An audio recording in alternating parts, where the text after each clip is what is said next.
Assalamualaikum warahmatullahi wabarakatuh. Bertemu lagi dengan saya Pak Mono.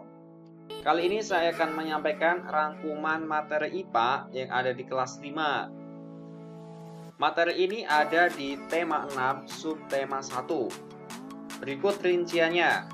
Jadi kita akan belajar materi sumber energi panas. Kemudian suhu dan panas atau kalor. Dan yang ketiga adalah peristiwa pemuaian dan penyusutan benda. Oke, sumber energi panas itu adalah matahari ya.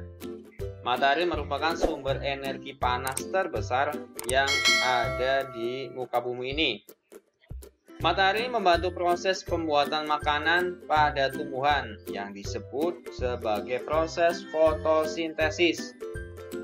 Makanan yang dihasilkan dari hasil fotosintesis ini menjadi sumber energi bagi makhluk hidup lainnya, termasuk juga manusia loh.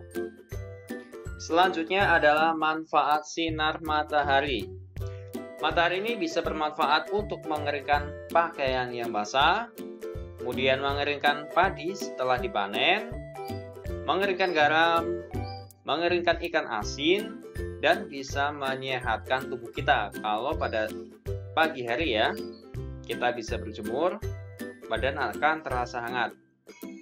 Energi panas ini dapat dihasilkan ketika terjadi gesekan antara dua benda.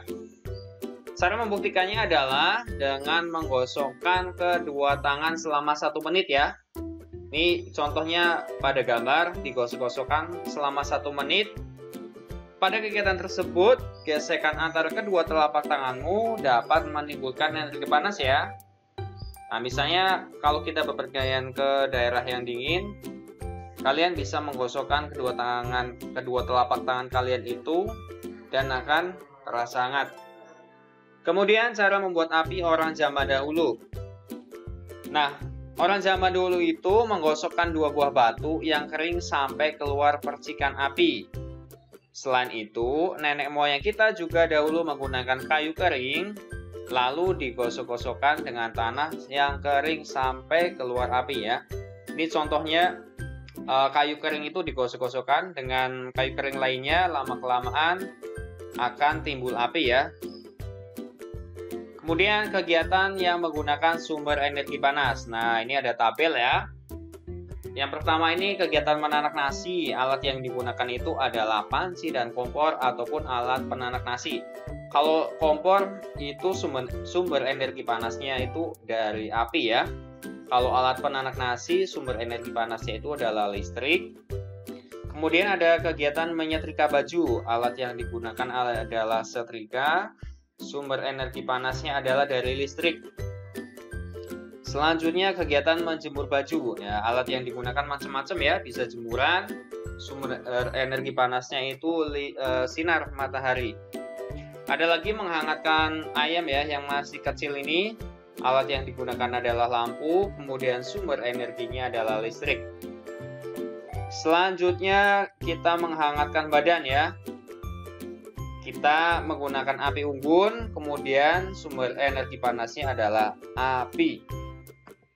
Berikutnya, energi panas dapat mengubah wujud benda. Nah, ini ada gambar ya. Ini es batu yang langsung dipanaskan, langsung terkena sinar matahari, kemudian ada es batu di dalam ruangan, dan ada es batu di dalam lemari. Nah, nanti yang akan lebih cepat mencair adalah es batu yang langsung terkena sinar matahari. Jadi, pada peristiwa di atas ini adalah sinar matahari dapat mengubah wujud benda dari benda padat menjadi benda cair. Oke, kita ketahui dulu perbedaan suhu dan panas ya. Suhu suatu benda menunjukkan tingkat energi panas suatu benda. Satuan suhu yang digunakan di Indonesia adalah derajat Celcius. Kemudian alat yang digunakan untuk mengukur suhu ini disebut dengan termometer ya. Jadi suhu itu bisa diukur. Selanjutnya panas nih. Indra peraba itu tidak dapat digunakan untuk mengukur derajat panas suatu benda karena setiap orang memiliki perbedaan dalam merasakan suhu di sekitarnya. Energi panas merupakan salah satu energi yang dapat diterima dan dapat dilepaskan oleh suatu benda. Satuan panas dinyatakan dalam kalori dan diukur dengan kalorimeter. Berikutnya adalah penemuan termometer. Pertama kalinya termometer itu ditemukan pada tahun 1592 yang ditemukan oleh ilmuwan Italia yang bernama Galileo Galilei yang menggunakan udara dan air. Selanjutnya pada tahun 1714, ilmuwan Jerman bernama Daniel Gabriel Fahrenheit itu membuat termometer yang berisi air raksa. Selanjutnya pada tahun 1742, ilmuwan Swedia yang bernama Andreas Celsius menemukan termometer yang menggunakan skala ukuran 100. Nah, di Indonesia sendiri, termometer yang banyak digunakan saat ini adalah termometer Celsius ya, yang menggunakan ukuran 0 hingga 100 derajat. Kalau di luar negeri itu berbeda ya, ada yang menggunakan satuan Fahrenheit seperti di Australia. Nah, perhatikan nih ya, manakah dari kegiatan berikut ini yang membutuhkan energi panas yang lebih banyak? Oke, di sini ada mengeringkan pakaian yang sangat basah. Benar apa salah ya? Ya, betul ya. Jadi membutuhkan energi panas yang lebih banyak. Kalau mengeringkan pakaian yang setengah basah, salah ya, nah, lebih sedikit. Kemudian mengeringkan sapu tangan basah dari kain yang tipis. Salah ya, karena kalorinya sedikit. Mengeringkan handuk mandi basah yang tebal. Oke, betul ya. Mengeringkan rambut panjang sehabis keramas. Benar ya, lebih banyak memerlukan kalor. Kemudian mengeringkan rambut pendek setelah keramas. Salah ya, karena kalori yang diperlukan itu sedikit. Berikutnya air dalam panci yang dididihkan. Nah, ini ada panci A dan panci B. Panci A ini lebih banyak berisi air ya. Oke, kesimpulannya adalah panci B ini lebih cepat mendidih ya, karena ini lebih sedikit. Jadi panci B itu lebih cepat mendidih karena lebih sedikit airnya dan kalori yang dibutuhkan juga lebih sedikit dibandingkan dengan panci B. Kalau waktunya gimana nih? Jadi waktu yang lebih cepat mendidih adalah panci B juga. Berikutnya perubahan benda akibat perubahan suhu. Nah, suhu itu menunjukkan derajat panas suatu benda. Semakin tinggi suatu benda, semakin tinggi suhu suatu benda, semakin panas benda tersebut. Suhu juga menunjukkan energi yang dimiliki oleh suatu benda. Energi panas dapat mengubah suhu benda, dan beberapa benda akan mengalami pemuaian dan juga penyusutan. Berikutnya kita pelajari pemuaian dan penyusutan benda. Nah, pemuaian itu adalah perubahan suatu benda yang dapat bertambah panjang, lebar, luas, atau berubah volumenya karena terkena panas. Nah, ini ada balon ya.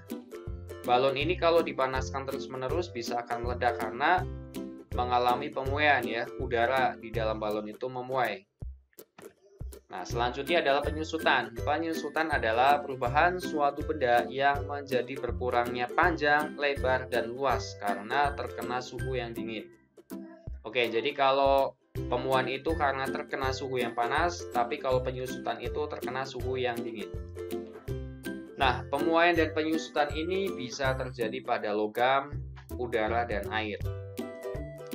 Berikutnya contoh pemuaian dan penyusutan benda karena perubahan suhu dalam kehidupan sehari-hari. Nah, ini ada gambar kaca ya. Jadi pemasangan kaca jendela itu sengaja dibuat bingkai jendelanya sedikit lebih lebar dari ukuran sebenarnya. Mengapa harus dipasang demikian? Hal ini dilakukan oleh tukang kayu dengan tujuan memberikan ruang pemuaian bagi kaca saat terkena panas. Kalau tidak dibuat ruang muai atau celah muai, itu kaca bisa pecah ya pada saat terkena sinar matahari. Yuk berikutnya, nih ban sepeda atau sepeda motor dan mobil. Nih, ban yang diisi terlalu banyak udara dapat meletus dan dapat mengakibatkan kecelakaan.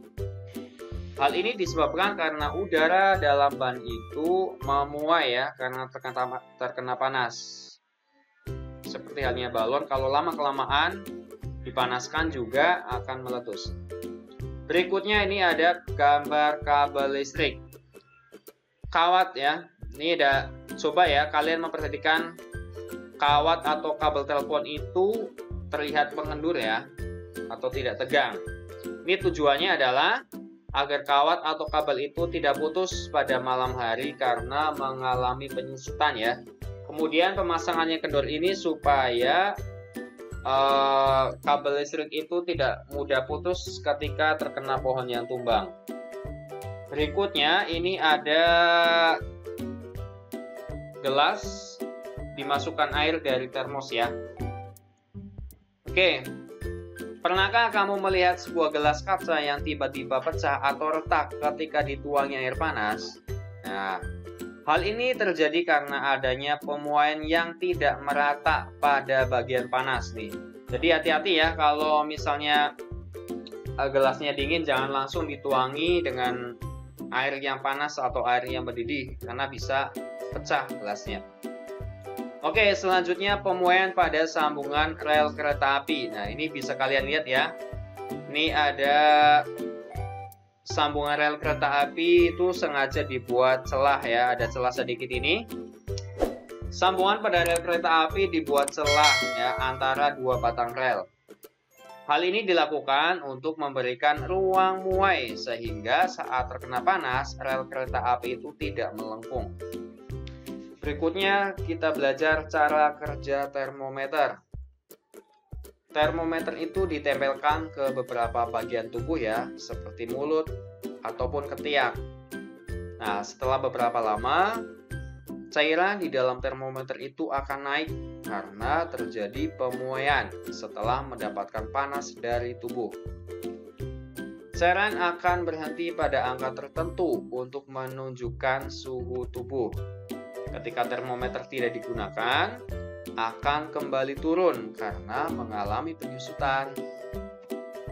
Oke, demikian materi seputar kalon ini. Terima kasih atas perhatiannya. Jangan lupa bagi kalian yang belum subscribe, silakan subscribe sekarang juga ya. Tetap semangat belajar dan jangan lupa sholat tepat waktu ya. Assalamualaikum warahmatullahi wabarakatuh.